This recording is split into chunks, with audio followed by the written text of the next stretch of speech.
The Omnipresent V2 mod just dropped, and today I want to go over all the characters in the V1 and V2 mod. The only character that I won't be covering is going to be EXE or Faker Sonic, and that's because there was a lot of controversy around this character, which is why he's not actually in either of these mods. Let's go ahead and jump right into it. The first character that we're going to start off with is going to be Xenophanes. So Xenophanes is the main antagonist of the Sonic PC port and also the remake called the Sonic PC port remake demo, which is basically just a reimagined version of the Sonic.EXE. Now, while Xenophanes does resemble Sonic a bit more than some of the other versions of Sonic, there are some huge differences here. Xenophanes has this dingy type of faded fur, he also has whiskers coming around his mouth, and he also has X's for pupils, which you can't really see unless you get close up to him. The iconic red Sonic shoes are gone, been replaced with this black grayish type of color, and his teeth are yellow and decaying.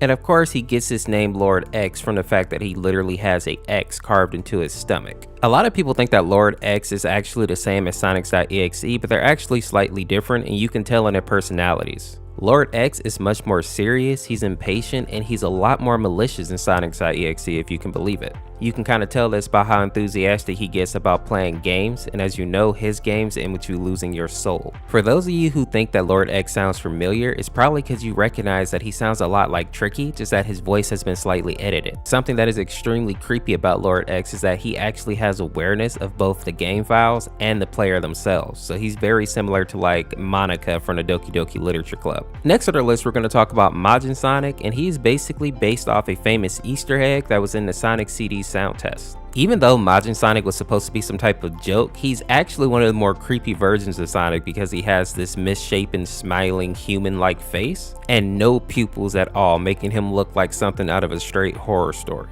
Majin Sonic was actually placed in the game as an Easter egg by a man named Masato Nishimura, and he was also the landscape designer and also the voice of the Sonic in the Sonic CD. Majin Sonic's face is actually supposed to be based off Masato's face. And a lot of people believe that since Majin Sonic is in the same mod as Sonic.exe and all these other demonic versions of Sonic, that he is also a demon, but the name Majin doesn't actually mean demon or evil spirit in this sense. It's actually the nickname for Masato, and since Masato created Majin Sonic, he went ahead and gave him his nickname. And if you activate the Easter egg code in the Sonic CD, you'll actually get this screen that just has a bunch of Majin Sonics plastered over the screen. And that's actually what the death scene is based off in the Friday Night Funkin' mod, where you're facing Majin Sonic and lose. Next up on our list, we're going to go ahead and talk about Sunki.MPEG, and I really love this Sonic because he's basically a parody of Sonic.exe, and the only way that he appears is in a hidden song called Milk. And even though Sunki is kind of derpy looking, in my opinion, I think he's actually kind of cute. And I really like Sunki because it's been confirmed that he is the only version of Sonic.exe that actually means you no harm. As weird as it is, all Sunki really wants to do is dance, party, and feed you milk, which is a reference to Sunki's parody creepypasta called Sally.exe, in which basically he feeds people milk instead of murdering them.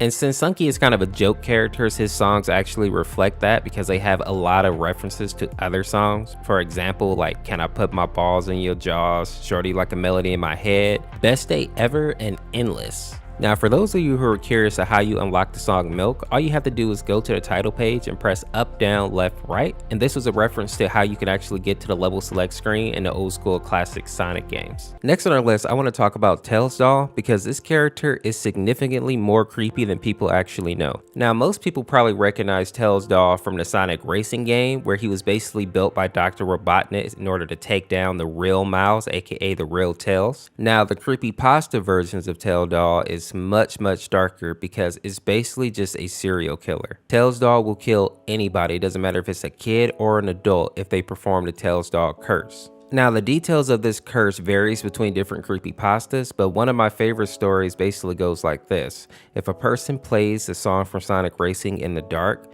that's when Tails Doll will actually come out and he'll kill anybody in the vicinity. Tails Doll is very much like Sonic.exe, that's why in a lot of fan art you'll see the two of them actually standing side by side because they are both homicidal maniacs. Next up on our list is going to be Fleetway Supersonic, and I think this is one of the most underrated versions of Sonic in the Sonic.exe mod, and I think that's mostly due to the fact that a lot of people don't know this Sonic because he's very old, making his first appearance in the Sonic comic back in 1993. This version of Supersonic is very interesting because this is not the heroic type of chivalrous Supersonic that you're used to seeing in the cartoons. This is the original Supersonic who was actually bloodthirsty and a little bit crazy. He was the result of Sonic coming into too much contact with Chaos Emerald energy, and all that chaotic energy basically made a separate version of Sonic, which is Fleetway Supersonic. So whenever Sonic was to get too angry or get too stressed, Supersonic would come out and basically wreak havoc, and Sonic would have no idea what he was doing because he technically wasn't in control. It was very much like a Dr. Jekyll, Mr. Hyde type situation. Now, even though a lot of people in the Friday Night Funkin' community are not familiar with Supersonic, he, Tails Doll, and Majin Sonic are actually the only characters in this mod that originated from the official Sonic series. And he specifically is the only character in this mod that isn't based off some type of Sonic creepypasta, because of course he's actually from the Sonic comics. Next on our list, we're going to look at Sonic.EXE because he is the main antagonist of the mod and also the main antagonist of his own creepypasta. If you're an old boy like me, you probably remember the creepypasta, and if not the actual written version, definitely the video game that was recreated to represent the events of the creepypasta. The creepypasta basically covered how this demonic, very powerful version of Sonic was killing Tails, Knuckles, and Dr. Robotnik in this cursed video game. But one misconception that I do want to clear up is that a lot of people think that Sonic.EXE is actually Sonic, but that is not the case. Sonic.EXE is actually his own entity and idolizes Sonic in some way, to the point of it being unhealthy and almost obsessive. Sonic.EXE is very much like Fleetway Supersonic in this way, because if you read the comics, you know that Fleetway Supersonic was very obsessed with Sonic to the point where he wanted to murder him. This is why many people argue that Sonic.EXE is actually based off Fleetway Supersonic to some degree. And while we're talking about Sonic.EXE, we might as well talk about his other form here. Many people refer to this Sonic as Beast Sonic because he takes on this more bistro type of appearance, but his name is actually Xenophanes. And in this form, EXE becomes larger, he becomes more ragged looking, and his quills even get this purple crystalline like substance on the tip of them. In this form, his face gets extended somewhat like Majin Sonic's, but without the humor. If you look closely, you can see that his face is stretched back so far that you can even see pieces of his skull right above his eye sockets. And this may explain why he's actually leaking blood from his eyes, but then again, he is still Sonic.EXE, and we know that most of the time Sonic.EXE is leaking blood from his eyes. Something different about this version of Sonic.EXE as well is that he now has this X shape slashed into his chest, somewhat similar to Lord X actually. It seems like the creator has made Xenophanes a more godlike version of Sonic.EXE, even giving him the power to control the people that he has killed. In the mod here, we see that in examples with Tails, Dr. Robotnik, and also Knuckles. We all know that in the creepypasta, Sonic basically played games with each of these characters. He chased them down and he basically ripped them apart or killed them in some other horrific fashion. Here in the mod, we kind of see the remnants of that, meaning that Tails has one of his eyes popped out, his arms ripped off, Knuckles is in the same shape, and Dr. Robotnik seemed to be in the worst shape, literally having his head split open and then sewn back together. If you enjoyed this video, make sure to click the screen here and check out the Date Night Masses video, or click this video here to check out the Gore-filled mod. Thank you for watching. This is Orseofkorse. Make sure to like and subscribe. Peace, peace.